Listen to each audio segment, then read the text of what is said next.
Hello and welcome to the first episode of the Pro-Life Spidercast. I am your host, Mason Deschamps. And, today is a very special day. It's, like I said, our first episode. And I watch a lot of pro-life podcasts. And I think they're great. I think they're educational and informative.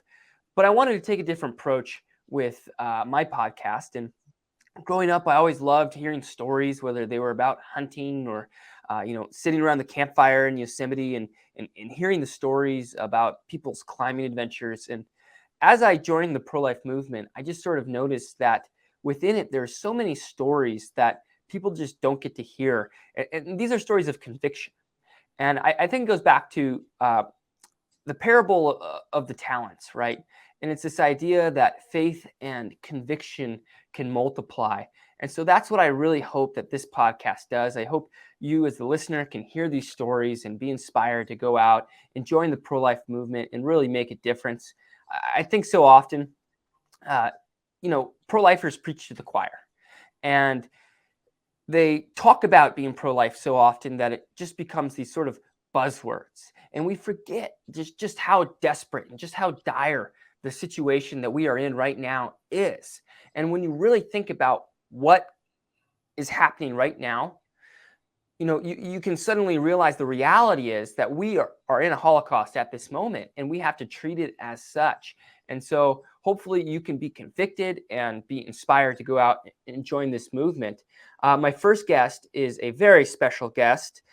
She is the CEO of Let Them Live, which, of course, is the organization I work for. I started raising money for them from the beginning, and I just loved what they do so much that I wanted to raise money for them. And they saw what I was doing, and they wanted me to be able to help them and help save babies full time. So they offered me a job. Well, the funny thing is, it just so happens that my boss has the same name as my girlfriend. So I end up sending her lots of heart messages on accident and lots of I love yous. So Emily, it is so nice to see you. I want to tell you right out of the gate, I love you, but not in that way. I I think it is the funniest thing because sometimes I will get texts like that, I'm like, oh, I love you too, but these ones were like kiss emojis, and I'm like, that's okay, Mason. Yeah, you're great. I love you, but not like that. How to get fired real quick. I always love when I text you back and you are like, uh-oh, like you like send those emojis that are like, what did I just do? Yeah. Yeah. So to start, why don't you tell everybody what Let Them Live does? Because I think a lot of people hear the name, or maybe they don't know about Let Them Live and they just know about my climbing. So why don't you tell everybody what Let Them Live does?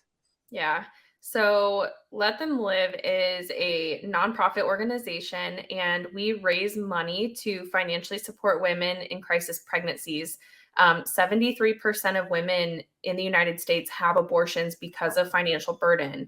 And we really wanted to find a way to help these women in a specific way that they need help so that they can feel confident in canceling their abortions and choosing life.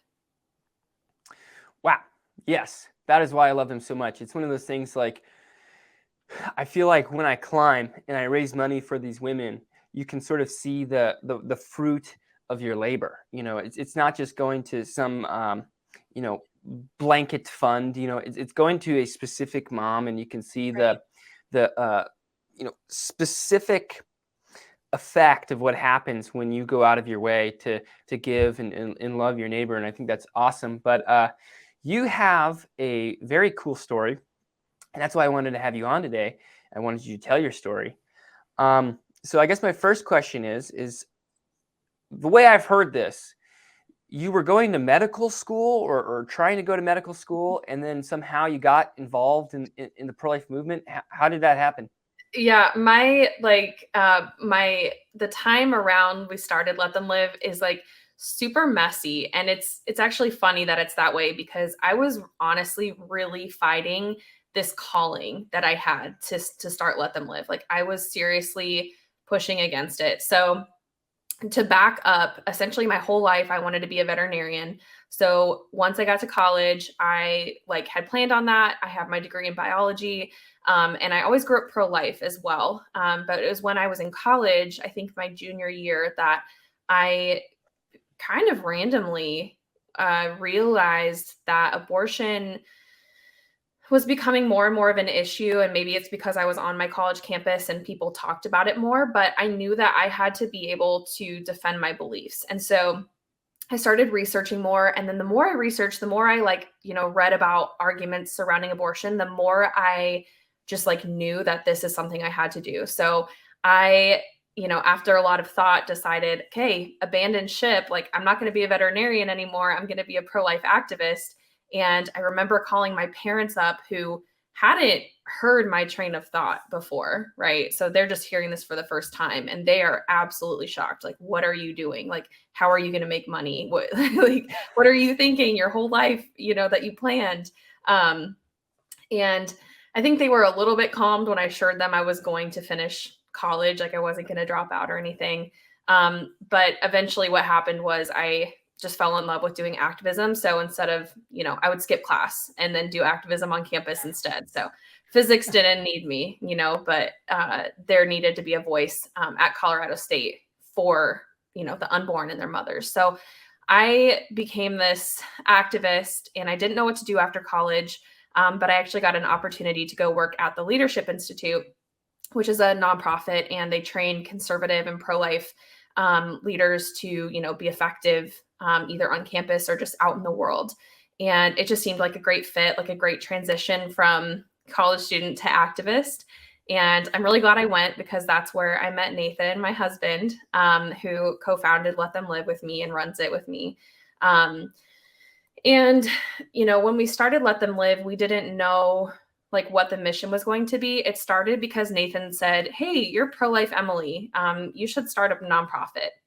And I'm literally, I just had to scratch my head, but I was literally scratching my head at that time thinking I don't know how to start a nonprofit. I have no idea where to begin. So we started this nonprofit and we called it Let Them Live. And at first, we were kind of doing some political things. We really weren't sure what the mission would be. And eventually what happened was we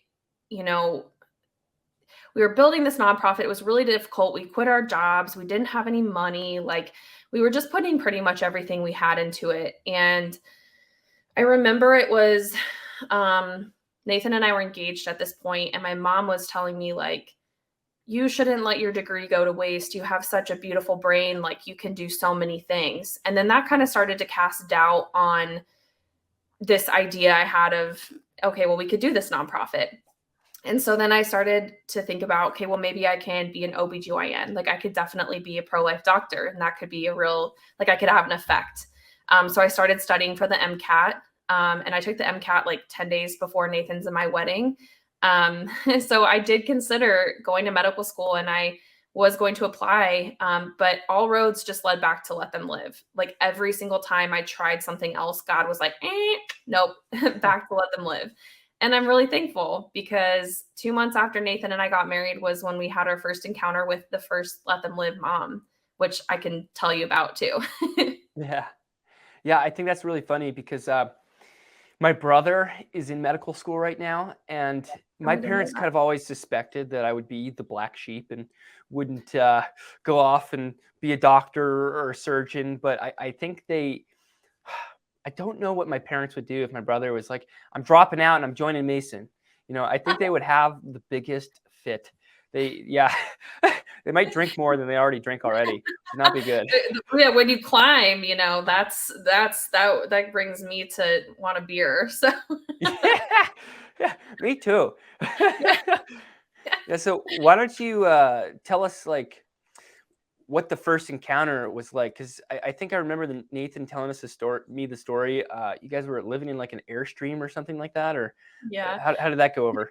So this is so funny too. I'm just seeing so many things. When you look back on things, you see how everything played out. But I remember when we started Let Them Live, Nathan would tell me, this is your thing. I'll just help you with it. He had some experience with like social media and whatnot, but he's like, this is your thing. Like, I don't really want to do anything with it. I'm just going to help you. So he made that very clear. And it's funny because right after we got married, we had been living with my in-laws like prior to that. And Nathan was like really set on us having our own space. Well, we didn't have money. So it's not like we could buy a house or even rent a house. But Nathan's family owns a business called Berning Trailer Sales, which is like trailer storage. Someone had abandoned a fifth wheel travel trailer, and Nathan was like, ooh, we could live in that. So he cleaned it all out. And that was where we called home, in the back of Berning Trailer Sales. And it was terribly wonderful, because when it would rain, it would get super muddy and it was disgusting. But it was like this little humble trailer. And it was a place to live. And that's where we started Let Them Live out of. And it was actually December, and we'd been married for 2 months. We were at a Christmas party in Michigan at his grandparents' house. And Nathan is a night owl for sure. You can catch him up at like 4 a.m. usually. And I go to bed early. So I was sleeping, and he tells it that he was on Facebook in like a pro-life group, and a girl commented that her cousin had an abortion scheduled for like a few days later. And he starts messaging her, and back and forth, come to find out she was evicted and she lost her job, and she was living in her car in December in freezing temperatures, and she's pregnant, obviously. And so that just didn't sit right with him. And he offered her, he's like, well, what is it going to take? Like, how can I help you choose life? And really, it ended up being financial support. So Nathan basically agrees to just send her everything we have in our bank account, which is not much. Again, it was like $1,200. So he like nudges me awake. He's like, hey, you want to save a life from abortion? And I was like, yeah, of course. Like, why? Of course, And he's like, okay, we gotta get rid of all of our money. And I was like, okay, knowing that we would be okay. Like, we'd figure it out. We had support, but we didn't know if this mom had support. So sent her everything we had. She got back into her apartment and she canceled her abortion. And a few days later, we got an ultrasound. And that was the moment that was like the light bulb moment that we had been waiting for. Like, what is Let Them Live going to do? Who are we going to serve? And it was like, boom, that's what we're doing. And that's when we started realizing there's other women who are in similar situations that need that type of help. And we didn't have any more money, so we wanted to see if there were other people that would be willing to give their money to Let Them Live. Yeah, that's just it's just incredible. And that's again, it's like one of those things, like, you see the fruit of your labor. You give money to this woman, and all of a sudden she sends you an ultrasound. And I think that's something that's just so special about Let Them Live, and why I wanted to work with them, because it's a real solution. And within the company, the statistic that's thrown around so often is, I always butcher this, it's 73%, right? Yeah, you got it. Yeah, 73% of women who have an abortion do so because of financial circumstances. And these are circumstances that are completely preventable. It's like, if you already have 2 children and you're living paycheck to paycheck, and your car breaks down and it costs, $1,200 to fix your car. That's a lot of money. And all of a sudden, these women who are pregnant and are in this crisis are filled with doubt, and they say, oh, if I can't even fix my car, how am I going to be able to afford this child? And Let Them Live comes in, and they can fix their car, and maybe pay their rent, and do all sorts of things, and help them become more independent. And instead of filling them with doubt, like Planned Parenthood wants to do, we fill them with love. And Yeah. from Yeah. that comes There's many lives. so many like things too. The basic things that we might take for granted are things that women just feel like they just need the base level, like a house, a roof over their head, some food, like a way to get to their job, things like that. And you talked about Planned Parenthood, and it's so true. I constantly think about this. When women go into Planned Parenthood, they're paying, right? Women have to pay to have an abortion.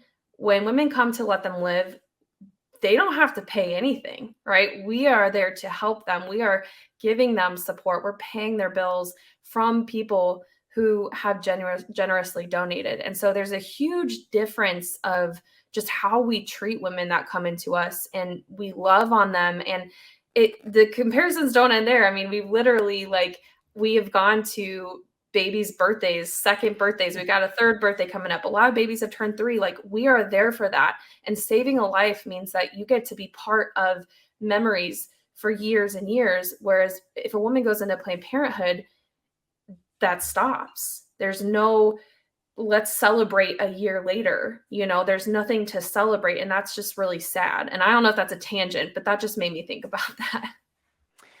Yeah, it is really sad. And you see these women, and like, I was out sidewalk counseling maybe about a month ago, and there was this woman that we had sort of convinced to come with us to a pregnancy center, and she wanted to go in and cancel her abortion. And we were foolish, and we sort of learned our lesson to next time to say, oh, no, you don't need to cancel your abortion, just come with us, they'll cancel it for you. But she went in there, and I can only imagine was convinced or manipulated into having her abortion. And that's what they do. They manipulate, and they try to sell this abortion. And I find it so strange that in this culture, we're trying to give away our money. We're trying to sell them, like, hey, take our money, don't kill your child, just let us pay your rent. And I think that's the difference, is like, they're selling murder, and we are selling, like, help and love. And it's a completely different sort of mindset. But I have to ask, how many babies has Let Them Live saved so far? Yeah, we are over 600. I don't know the exact number. That changes obviously on a daily basis, but the last update I got was a celebration of our 600th baby. So out of all 600, do you have a favorite one?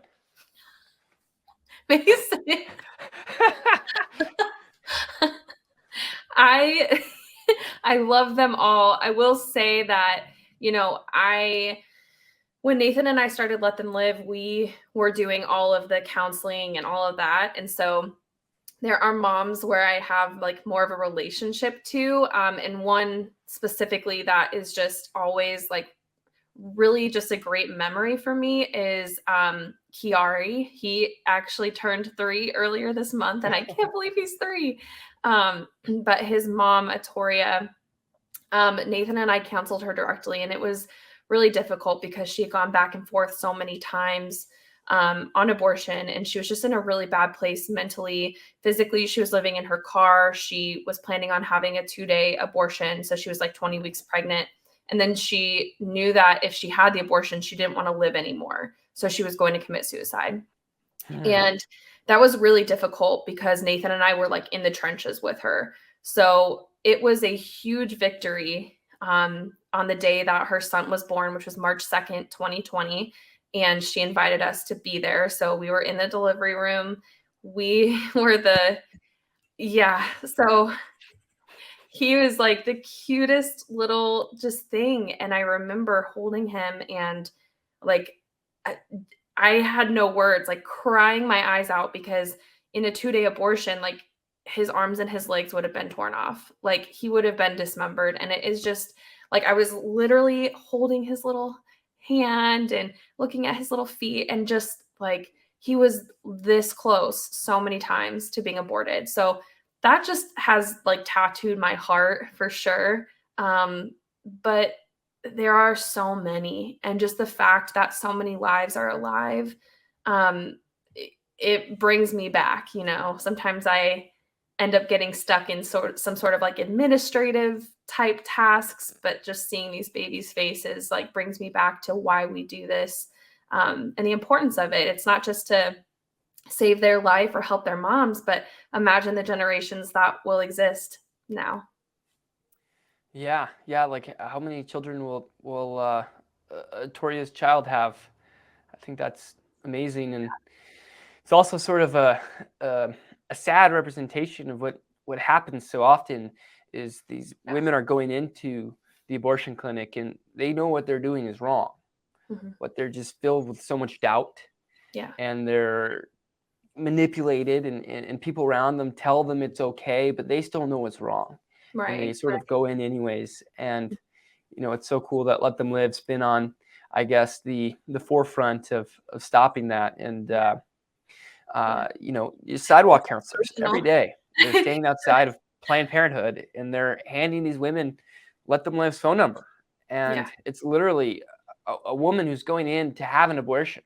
She's going in there Yeah. to murder her child, and Let Them Live's able to help and stop that, and sort of be the goalie before this child is brutally murdered. And I think that's an amazing thing. Yeah. Thank you. Yeah, I always get so emotional, and I get so emotional thinking about the women that have been lied to as well, because I know that there's so many people that are in positions of like they're supposed to be trusted, like nurses, doctors, and they are willingly providing misinformation to women. There was I edited a book. I put together stories of like abortion regret, and that's when Shout Your Abortion came out, because I wanted to kind of counteract and show people that like abortions like actually hurt people. And there was one story that always sticks with me, is that this girl goes in for an abortion, and the nurse tells her that her baby is just like the size of a grain of rice and isn't even really a baby yet, isn't really there yet. And she had the abortion, and I think she was like 10 or maybe like 10 weeks. So obviously not the size of a grain of rice. And this girl goes home and she looks it up on the internet, and she just like crumbles because she realized she was lied to. And that breaks my heart, because women absolutely deserve better than abortion. And it's not just a matter of choice. Like, these are actual human beings. And it's made even more real to Nathan and I. And this is probably a topic for another time, but we're doing embryo adoption. And we have adopted 15 embryos, and every single one of them, they're microscopic. They are human beings. They are our babies. They're our children. And we know the value of life at every single stage of development. And it makes me sad that other people don't. And so I'm hoping that, just by speaking this over and over again, people can start to see the value of human life, no matter how tiny. I mean, we were all there one time. Hmm. Yeah, it's always like I get asked a lot, like, you don't have a uterus, like, have you ever had a period? When I'm at all these protests and stuff like that, and I say, no, I haven't, but I was born. I don't have a uterus, but I came from one, so Yeah. I think I can speak on the issue. But yeah, the sort of is IVF? Is that what it is? IVF. Yeah. IVF creates the embryos, which I think is obviously, I think it's totally wrong. And that's definitely separate from embryo adoption. I'm trying to help these embryos. Our embryos that we adopted have been frozen since 1994 and 1995. So they've been waiting for a family to give them a chance at life. But the problem is, a lot of people are creating life and then just disposing of them like it's nothing. Yeah, that is disgusting. And you're seeing, you know, you look at the root of abortion and where abortion stems from, and it stems from the eugenics movement. And it's like this idea of designing a human race and deciding who is fit and who is unfit. Yes. And I like what Seth Gruber says, and he sort of said that we've switched the words around, and now it's wanted and unwanted. Hmm. And it's almost identical. It's exactly mirroring what was going on in the early 1900s to the late Yeah. 1940s, when the Nazi government was in power. Yeah. And I say this, that abortion is eugenics. Abortion is eugenics. And people look at me like I'm crazy, but you're seeing this IVF stuff go on, and people are sort of designing babies and making these designer babies. Yeah. And it's like you have a file with a bunch of photos, and you pick which ones you want, and then whatever ones you don't want, though, those get thrown out. And I think that's disgusting. That's exactly what It's the Nazis devastating. were doing. They Yeah, it's were saying devastating. that Jews were unfit, they can't live. The disabled were unfit, they can't live. People with Down syndrome are unfit, they can't live. But who Yeah. can? People with blonde hair and blue eyes. And I think that's insane. I think it is too, and we're still seeing that. I mean, the callousness of people that I've talked to, the like that have done IVF, or it's like, oh, we did testing, and we just didn't use the ones that had defects. Like we just got rid of them, and I'm like, what? Like as if it was just some cells, like no big deal, just discarded them. And I'm over here having like heart palpitations because I just learned that someone threw away a human being. like this is the problem with our society, is we're not seeing the value. And as a movement as well, like you said, we all know the value of the human life. But what we have to do is reach women in a way that speaks to them. And with Let Them Live, obviously that's addressing their like physical needs. And that may not look like telling them, well, this is your baby and this is wrong if you have an abortion. Like they may not listen to you, but what they might listen to is, well, we can pay your bills, we can take care of you, and we really have to be aware, as a movement, of how we approach this issue, because we really want to save the most lives possible. We really want to help the most women avoid the biggest mistake of their lives, because women are affected too. They're hurt physically, emotionally, mentally by abortion. Yeah, yeah, and that's why I love Let Them Live so much, is because, these women, a lot of them go to the pregnancy centers, and the pregnancy centers can only do so much, Mhm. and they can provide care, and they can, pay for diapers and stuff like that. But Let Them Live just offers so much that pregnancy centers can't. And you see so often that the women we get, they're either coming from a Planned Parenthood and they're about to have an abortion, or they're referred to Let Them Live through a pregnancy center that just can't meet the needs of these moms. And so I guess my last question for you is, for anyone listening at home, how can they get involved with Let Them Live and join the movement? Yeah. Well, you can go to our website, which is letthemlive.org. There's a lot of information on there about how to donate. Donations are like the biggest way you can get involved if you have the ability, because with an organization like Let Them Live, donations like directly translate into lives saved. So the more money we raise, the more moms we can help, and the more babies we can save. There's also volunteer opportunities, and there's ways to reach out to us. But also social media is great. If you guys, find us on social media, it's at Let Them Live org on like every platform. It'll be really easy to find us, but you can reach out to us on there. We also have internship opportunities, and we do hire, but we usually hire from within. So volunteering and internships are the best way to get involved. I'm trying to think of what else. Yep, I said social media. We got our website. And really, it's just a great organization to put your beliefs into action. And then you get to see the fruits of your labor literally in the babies that are born, and you get to see their faces. There's babies being born almost every day. So That is so it's neat. awesome. I hear you guys hire people who climb skyscrapers too. Is that true? Yeah, that's a little bit more of a niche like thing, but yeah, applications are open. Yeah. Well, thank you so much, Emily, for coming on. Thanks, I Mason. really, again, I love the work you guys are doing. It is, uh, you know, I've been so blessed by you guys, and that you guys want to, I guess, team up with what I do.